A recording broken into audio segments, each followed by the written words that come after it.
Hello दोस्तों, मैं Sarla Yadav SY Hindi platform channel पर एक बार फिर से आप सभी का हार्दिक अभिनंदन करती हूं।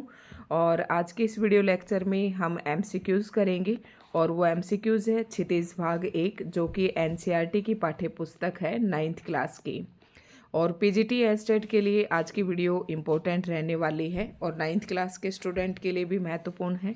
और हम TGT PGT एस्टेट की तैयारी अपने चैनल पर करवा रहे हैं। तो जो भी स्टूडेंट आज की इस वीडियो से नया जुड़ता है तो सबसे पहले चैनल को सब्सक्राइब कर लें। चैनल को सब्सक्राइब करने के बाद आपको TGT PGT एस्टेट 2024 के नाम से एक प्लेलिस्ट मिलेगी और उसमें मैंने सारी वीडियोज़ एक ही जगह पर इकट्ठी कर रखी है, चाहे वो हिंदी साहित्य की हो, चाहे भारतीय काव्य शास्त्र हो या फिर NCERT हो। साथ ही SY हिंदी प्लेटफॉर्म के नाम से मेरा टेलीग्राम चैनल है, आप उसे भी ज्वाइन कर सकते हैं सर्च करके। और दूसरा मेरा टेलीग्राम पर मैंने ग्रुप बना रखा है SY हिंदी प्लेटफॉर्म ग्रुप के नाम से, तो उसका लिंक अगर आपको चाहिए तो मैं भेज दूंगी। अदरवाइज पोस्ट जो कम्युनिटी मेरे चैनल पर है, कम्युनिटी में मैंने उसका लिंक डाला हुआ है, तो आप वहाँ से देख सकते हैं, ज्वाइन कर सकते हैं। अब शुरुआत करते हैं आज के इस वीडियो लेक्चर की और इसमें हम पढ़ेंगे चैप्टर नंबर 3 के MCQs। और चैप्टर 3 का नाम है सवैये। तो सवैये हैं ये, और सवैये किसके द्वारा लिखे गए हैं? ये रसखान जी के द्वारा लिखे गए हैं। तो सबसे पहले फर्स्ट चैप्टर में हमें कबीरदास जी के पद पढ़े, उनकी व्याख्या NCERT के लाइन टू लाइन हमने व्याख्या की और व्याख्या करने के बाद हमने उनके MCQs की। ठीक उसी प्रकार से चैप्टर 2 करवाया और आज हम चैप्टर 3 पढ़ रहे हैं। साथ ही अगर क्षितिज भाग 1 का जो अगर आप गद्य खंड पढ़ना चाहते हैं तो गद्य खंड के अंदर 8 चैप्टर थे, मैंने विद MCQ सारे chapter line to line NCERT के मैंने पढ़ा रखे हैं, तो आप इनकी वीडियो भी देख सकते हैं। शुरुआत करते हैं। शुरुआत करने से पहले यही कहूँगी कि वीडियो आपको अच्छी लगी हो तो लाइक एंड शेयर करें। और जो वीडियो के स्टार्टिंग में कुछ बातें बताती हूँ, जैसे कि मैं अभी बता रही थी, तो अगर ये बातें कोई सुनने का इच्छुक नहीं है तो वीडियो को आप 1 मिनट के लिए स्किप कर दें, थोड़ा सा आगे से आप अपने प्रश्न करने स्टार्ट कर दें। ये सब बातें उन स्टूडेंट के लिए बताती हूँ जो बिल्कुल न्यू जुड़ते हैं, ताकि वो सारी चीज़ों से अवगत हो सके। तो सबसे पहला ही प्रश्न है, रसखान तो रसखान के सवैये हम पढ़ रहे हैं, तो कुछ प्रश्न रसखान जी से संबंधित हम पढ़ेंगे। जैसे कि रसखान की एक इम्पोर्टेंट रचना है प्रेम वाटिका, तो ये याद रखना, कई बार पेपर में पूछ लिया जाता है। और ये एक मुस्लिम कवि थे, लेकिन फिर भी कृष्ण जी के एक अनन्य भगत रहे हैं और इतने भक्ति में लीन है श्री कृष्ण जी की कि इनकी हार्दिक इच्छा है कि अगले जन्म में मैं पशु बनूं तो भी व्रज में मेरा वास हो, ग्वालों के बीच में मैं, ग्वाले जो गाय चराते हैं उनके बीच में निवास करूं। ठीक है, तो इस तरीके से हमने पूरा इसकी व्याख्या पढ़ ली थी, अब मैं यहाँ पर डिस्क्राइब नहीं करूँगी। तो सबसे पहला ही प्रश्न है, रसखान किस संप्रदाय से संबंध रखते हैं? तो ये मैंने आपको अभी बताया, रसखान जो है मुस्लिम संप्रदाय से संबंध रखते हैं। बढ़ते हैं हम अगले प्रश्न की तरफ। और प्रश्न नंबर 2 है, रसखान का जन्म कब हुआ था? तो रसखान का जन्म आपको बताना है। रसखान का जन्म जो है 1548 ईस्वी में हुआ था। नेक्स्ट प्रश्न है प्रश्न नंबर 3, रसखान का जन्म किस परिवार में हुआ था? तो इसके लिए ना आपको लेखक परिचय जरूर पढ़ना पड़ेगा, कवि परिचय। तो अगर ये मैंने कवि परिचय इसके नहीं पढ़ाए हैं, गद्य खंड के तो मैंने कवि परिचय भी, लेखक परिचय भी साथ साथ पढ़ाए थे। अगर यहाँ पर भी इनके आप कवि परिचय पढ़ना चाहते हैं तो कमेंट जरूर करें, तो कवि परिचय एक एक करके मैं फिर से भी डाल दूंगी, अलग से भी डाल दूंगी। तो रसखान का जन्म किस परिवार में हुआ था? तो रसखान का जन्म जो है एक संपन्न और पठान परिवार में हुआ था। देखो, PGT एस्टेट में जब NCERT दी हुई है तो प्रश्न आपसे कोई भी पूछा जा सकता है, सारे प्रश्न बहुत ही महत्वपूर्ण रहने वाले हैं। और प्रश्न नंबर 4 है, रसखान क्या देखकर दिल्ली से ब्रज चले गए थे?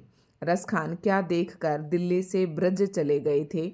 तो यहाँ पर वो जो है जिस राजा के आश्रय में रहते थे, उस राजा का अन्याय देखकर ये दिल्ली से ब्रजवासी हो गए थे। अगला प्रश्न है, ब्रज में रहते हुए रसखान ने किस ग्रंथ का पाठ सुना था? तो इन्होंने, वैसे तो ये मुस्लिम संप्रदाय से थे, तो मुस्लिम तो भगवत गीता वगैरह ये पढ़ते नहीं हैं, तो ब्रज में रहते हुए रसखान जी ने कौन से ग्रंथ का पाठ सुना था? तो ये रामचरितमानस जी का सुना था। और रामचरितमानस जो है तुलसीदास जी की रचना है और इसका जो रचना काल है विक्रम संवत 1531 ईस्वी है। और रामचरितमानस को लेकर एक प्रश्न और भी पूछा जाता है कि रामचरितमानस जो है ये अवधी भाषा में लिखा गया है। सूरसागर ये तुलसीदास जी उसकी सूरदास जी की रचना है। और श्रीमद् भागवत गीता ये तो आप सभी को पता है, ठीक है। रसखान के आराध्य देव कौन है?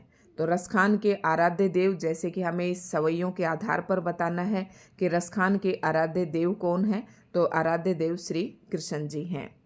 रसखान की प्रमुख रचनाएं कौन सी हैं? मैंने अभी आपको बताया था। सतसई इनकी रचना नहीं है। सूरसागर ये सूरदास जी की है।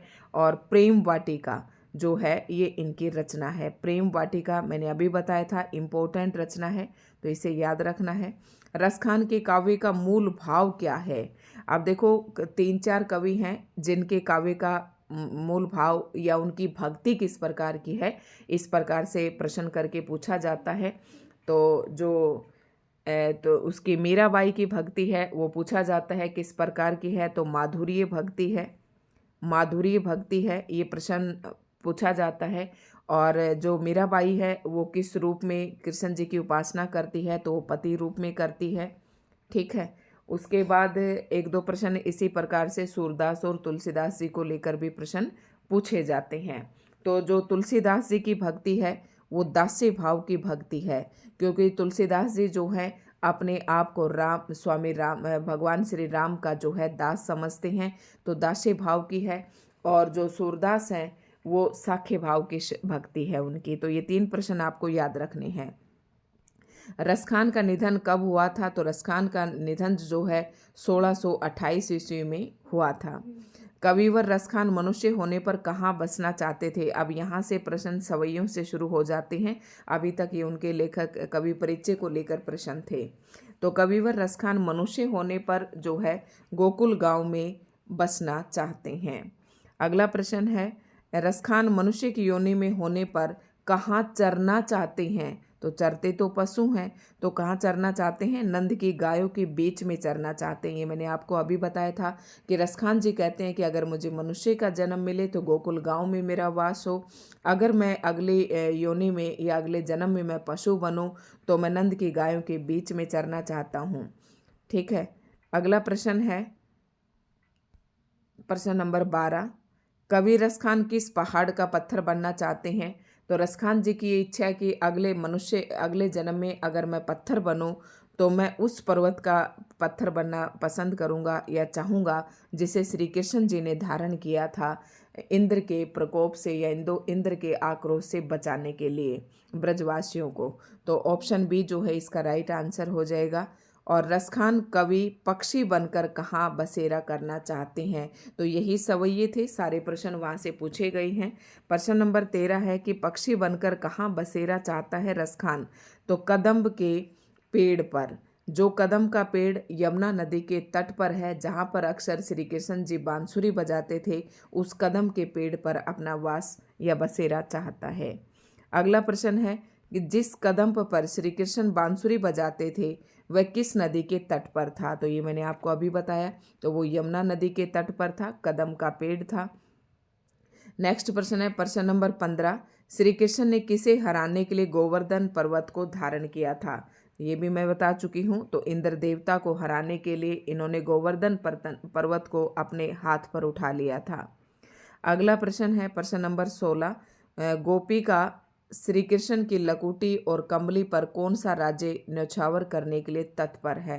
तो गोपी का जो है तीनों लोकों का राज्य जो है न्यौछावर करने के लिए तत्पर है, यानी कि तैयार है। तीनों लोक, धरती, पाताल और आकाश। नेक्स्ट प्रश्न है प्रश्न नंबर 17, कविवर अपनी आंखों से क्या देखने की कामना करते हैं? मतलब वो अपनी आंखों से क्या देखना चाहते हैं? तो कविवर यानी कि रसखान जी अपनी आंखों से ब्रज के बाग और तालाबों को देखने की कामना करते हैं कि अगर मुझे अगला जन्म मिले तो मुझे गोकुल में मिलना चाहिए, ताकि मैं जो है अपनी आंखों से ब्रज के बाग और तालाब को देख सकूं। अगला प्रश्न है कवि सोने के करोड़ों महलों को किस पर वार देना चाहता है? तो ये है ब्रज में खड़े वृक्षों के समूह पर वो जो है करोड़ों महलों के जो सुख हैं सोने के जो करोड़ों महल है उनको भी वार देना चाहते हैं या न्यौछावर कर देना चाहते हैं। किस पर? ब्रज में खड़े वृक्षों के समूह पर। अगला प्रश्न है, मैं थोड़े से प्रश्न फास्ट इसलिए करवा रही हूँ क्योंकि जब मैंने इसकी सवैयों की व्याख्या पढ़ाई थी इससे पहले, तो वो मैंने बहुत ही अच्छे से डिटेल से पढ़ाई थी, और मैं ये उम्मीद करके चलती हूँ कि आप सभी ने वो वीडियो देख ली होगी तो आसानी से, क्योंकि समय हमें बहुत ज़्यादा इन पर जाया भी नहीं करना है। गोपिका सिर पर क्या धारण करना चाहती थी? तो गोपिका सिर पर मोर के पंखों का मुकुट धारण करना चाहती थी। मतलब गोपिका ये कहती है कि मैं श्री कृष्ण जी की तरह मोर के पंख भी अपने सिर पर मुकुट पर धारण कर लूँगी, गले में माला भी धारण कर लूँगी, पीताम्बर भी पहन लूँगी, लेकिन जो श्री कृष्ण जी के होठों पर जो बांसुरी है मैं उसे कभी भी धारण नहीं करूँगी। और इससे जो है गोपिका का सोतिया जो भाव है वो देखने को मिलता है। तो ये प्रश्न भी आपको समझ में आ गया होगा। अगला प्रश्न है, गोपिका कौन सी माला गले में धारण करने के लिए तत्पर है? तो गोपिका जो है गुंजन की माला धारण करने के लिए तत्पर है। अगला प्रश्न है प्रश्न नंबर 21, और गोपिका किस रंग के वस्त्र धारण करना चाहती है? तो अभी मैंने बताया था पीताम्बर। पीताम्बर का मतलब होता है पीले, अंबर का मतलब होता है वस्त्र।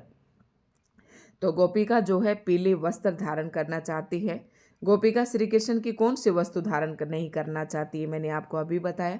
तो गोपिका जो है ना मुरली धारण नहीं करना चाहती। और क्यों नहीं करना चाहती? क्योंकि वो उसमें अपना सोतिया भाव समझती है, सोतन जैसा व्यवहार उसके समझती है कि भगवान श्री कृष्ण जी की मुरली ने जो है हमारी जगह ले रखी है, ऐसा वो सोचती है। तो ये प्रश्न है प्रश्न नंबर 23, गोपिका श्री कृष्ण की मुरली को अपने अधरों पर क्यों नहीं, अधरों का मतलब होता है होठ, पर क्यों नहीं रखना चाहती है? तो अपने ईर्ष्या भाव के कारण वो जो है मुरली को अपने होठों पर नहीं रखना चाहती हैं, क्योंकि मुरली से वो ईर्ष्या करती हैं। प्रश्न नंबर 24 है, गोपिका कानों में अंगुली क्यों देना चाहती है? वो क्यों देना चाहती है उसे? क्योंकि वो जब कृष्ण जी अपनी बांसुरी से मधुर धुन सुनाते हैं तो गोपिका को ये डर है कि कहीं मैं उसके वश में ना हो जाऊं। तो इसका ऑप्शन बी इसका राइट आंसर हो जाएगा। उसे श्री कृष्ण के वश में होने का खतरा है। अगला प्रश्न है, गोधन से क्या तात्पर्य है? तो गोधन जो है ना एक लोकगीत है। इस यहाँ पर लोकगीत से उसका अर्थ लिया गया है। तो इसका गोधन से तात्पर्य आप गौं का धन ना कर दें, ये गलत होगा। तो यहाँ पर गोधन जो शब्द है वो एक लोकगीत के लिए, एक राग के लिए प्रयोग किया गया है।